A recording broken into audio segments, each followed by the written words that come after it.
Hey guys, it's Wednesday, and sometimes it takes me forever to film a video because I cannot articulate what I'm thinking. I'll stab you with my cuticle cutters.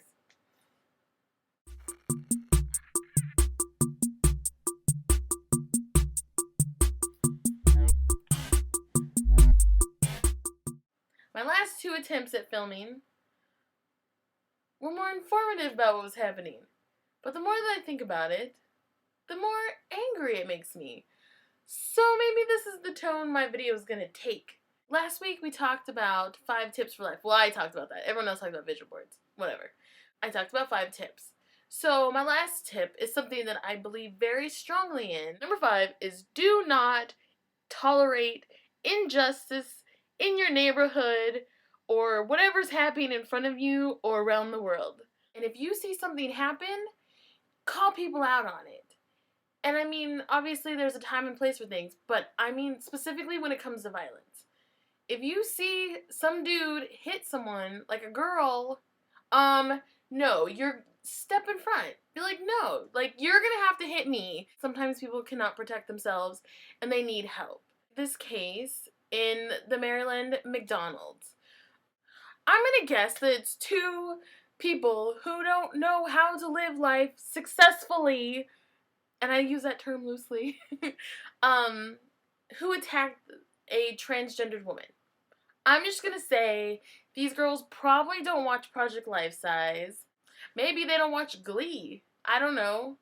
How can you be so hateful? How do you get by in life being so hateful? So, these two girls attack a transgendered girl inside McDonald's because she was using the bathroom. They teamed up on her, beat the crap out of her, pulled her hair, pulled her across the restaurant, pulled out her earrings. A woman who was not fighting back. They continued to beat up. Someone not fighting back. Somebody they're fighting for absolutely no reason. And this poor girl ended up having like a seizure. And not only that, but an older woman jumped in and tried to stop it. And wasn't really that successful, but like, she jumped in.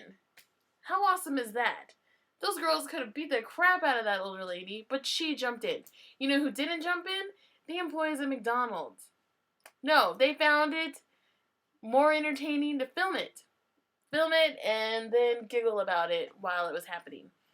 I'm assuming, maybe it's too much of an assumption, but I would think that these girls have friends, they have family, they live in a town where other people live, and I'm sure at points they use words that you shouldn't, words that would make you want to strangle them, hateful words, hateful terms, and maybe they've never been called out on it.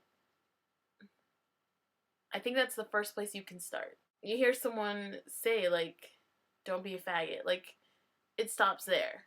That's the beginning. You stop there. You call someone out on it. Right there.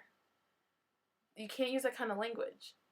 Then, if it escalates more and more, I mean, if you're not going to accept someone using terms like that, then they know you're not going to accept them yelling at someone or hitting someone or threatening someone. I mean, you have to have a zero tolerance for it, period.